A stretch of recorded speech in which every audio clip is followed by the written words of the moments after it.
Hi everyone, welcome back to Empire City Occupational Therapy's YouTube channel. This is OTVJ. I just wanted to take a moment to thank all of you for your support. I've truly been overwhelmed and very appreciative of all the support you guys have given to Empire City Occupational Therapy. I hope that you found these exercises helpful, and please let me know in the comments how you felt and what else you're looking forward to hearing about. So today we're going to be talking about lateral epicondylitis, or else known as tennis elbow.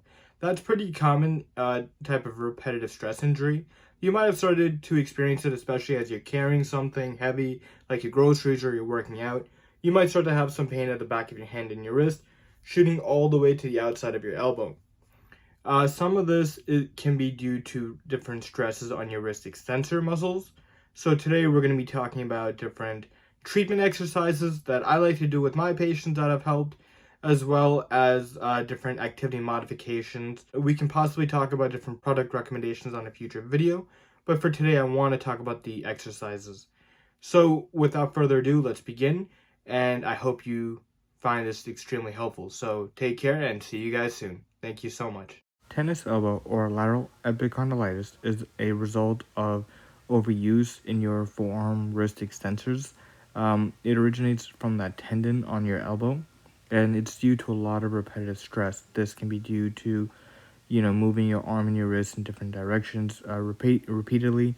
It's commonly seen with carpenters, plumbers, butchers, some athletes, but anything that requires a lot of manual work with a lot of repetitive stress. Typically, I've also seen this with a lot of people who weightlift as well. I found that in the beginning stages of it, ice will help a lot in this case, so you want to focus on a lot of ice and rest. Typically, then you can move on to your stretching and strengthening phase, which we'll get to in just a moment. Before I begin any stretching or strengthening, I also like to begin with a massage over the lateral epicondyle to the greater common extensor tendon. I find that a soft tissue mobilization before I do any stretching or strengthening actually alleviates my pain. It feels good, and it definitely makes the rest of the exercises easier to do. Next, we're going to go on to a wrist extensor stretch. I like to just hold this position. If you make a fist and you try to do the stretch, you might feel it a little bit more. But if you're just in the beginning, then keep it with your fingers slightly extended or open. You want to start this stretch a few days after your pain subsides, so definitely start it off with ice and rest. And then do this stretch before you begin any strengthening exercises. After warming up with a soft tissue massage and stretching my wrist extensors, I like to begin strengthening with the Isometrics. So I begin with my wrist extension isometrics. So I typically use my whole hand, my other hand, or 2 fingers of that hand, and I put it over my affected wrist or hand. And with my affected wrist or hand, I'm trying to push back, but my other hand is stopping that wrist from moving. So essentially, you should be feeling a movement. You should definitely be feeling a pull, but there should be no movement. And most importantly, there should be no pain as you're doing this. After my isometrics, I like to do what's called an eccentric wrist extensor exercise. If you don't have any weights at home, you can typically start off with, let's say, a water bottle, or if that's too easy, you can use a can of soup. If you have weights at home, then typically start off with 1 pound or half a pound and work your way up. It's not worth doing this exercise with like 6 or 7 pounds. It's a pretty difficult exercise. So here what you're going to be doing is you're going to take your other hand, you're going to bring your affected wrist up into extension. And slowly with your affected wrist, you're going to bring it down actively. Passively, you're going to use your other hand to pull your affected wrist up into extension, and actively, you're going to bring that wrist back down. Again, you're going to do 3 sets of 10, 3 times a day with this exercise. Sometimes I find that with tennis elbow, one of our nerves gets trapped.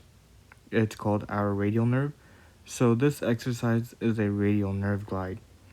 So what might happen is sometimes you might be feeling a burning pain in your lateral forearm, and that could just be a nerve that's irritated. I found that by stretching this nerve, there is some relief that's there. So this is called a radial nerve glide.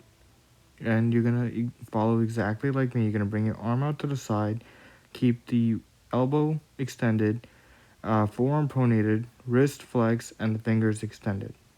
And you're just going to follow this movement with a little bit of tension. There should be no pain at all. So it should just be a nice, gentle stretch. Let me know how this feels for you. I definitely like this exercise. It's one of my favorites. I found with tennis elbow or lateral epicondylitis, our shoulder muscles get weak, typically our external rotators of our rotator cuff. So here we're going to be doing shoulder external rotation with a TheraBand. And I'm going to be moving in different directions so you can see what it looks like. My elbows are going to be bent 90 degrees approximately, and I'm going to keep it at the side of my stomach, as you can see. And I'm going to start pulling with the bands out into external rotation. If it's difficult to do with 2 bands, stick with 1. And just work your way slowly. You should feel a bit of tension at the back of your shoulders where your external rotators are, and that's normal. There should be no pain at all with this exercise. This next exercise I like to do is called shoulder pulses. I'm going to take this TheraBand, as you can see here, I'm going to tie it up. And then I'm going to bring my arms back and forth as a pulse. And I'm going to go up and down. It's a really good dynamic stability exercise for the shoulder, and it's definitely tiring, but it is a great one. This will make your shoulders bulletproof for sure, and I've found that it helps a lot, at least with my lateral epicondylitis. This exercise is called Spiderman or scapular walks. I take the TheraBand and I keep my arms apart.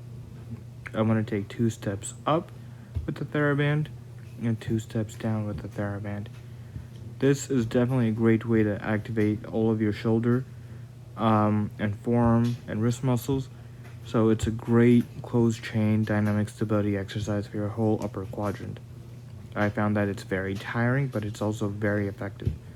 Definitely do these last 2 exercises towards the end range when you have less pain. So these will typically be some of the more advanced exercises I like to do when my patient's pain has started to come down a lot. This last exercise I like to do is called open close book. What I found is sometimes our thoracic rotator muscles become very stiff and weak.